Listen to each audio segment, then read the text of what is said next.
The morning light, a painter's brush of gold, stretched across the steel and glass facade of the house that splits.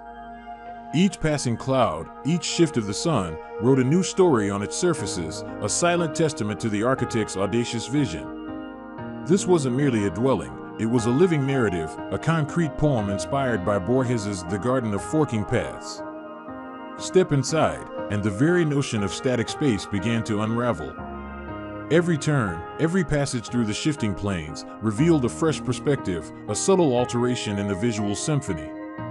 Like Einstein's concept of spacetime, the house wove these two dimensions together, each step a movement through a constantly evolving tapestry of light and shadow, blurring the lines between past, present, and future.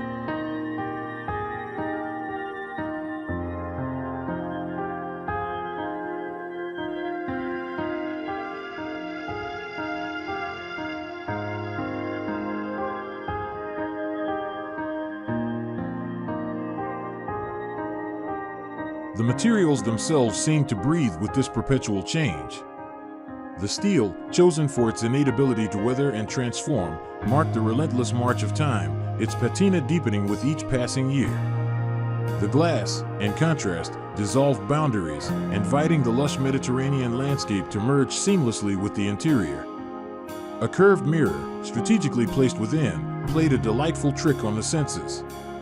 It warped and distorted views, offering fragmented glimpses of overlapping spaces, a subtle nod to the layered realities and multiple temporal possibilities that the architects had so meticulously woven into the fabric of the home.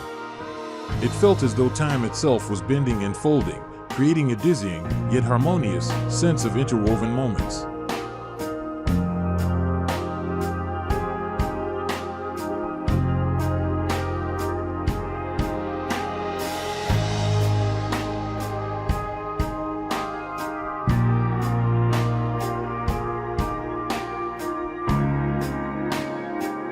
This dynamic interplay wasn't born from rigid blueprints, but from a profound reverence for nature.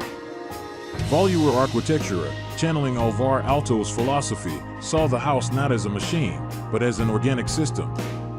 Like a tree's branches, the structure adapted to its surroundings, curving around ancient olive trees, opening wide to embrace the warmth of the southern sun, and hunkering down against the biting northern winds. It was a found form, an architectural echo of the landscape itself, shaped by the contours of the earth and the specific needs of the Mediterranean family it was designed to shelter. Inside, Jean spaces, simple, rectangular forms, stood ready to adapt, reflecting the fluid, inclusive nature of Mediterranean family life. These spaces, free from rigid constraints, offered a canvas for evolving needs, a testament to the house's timeless and evolving spirit.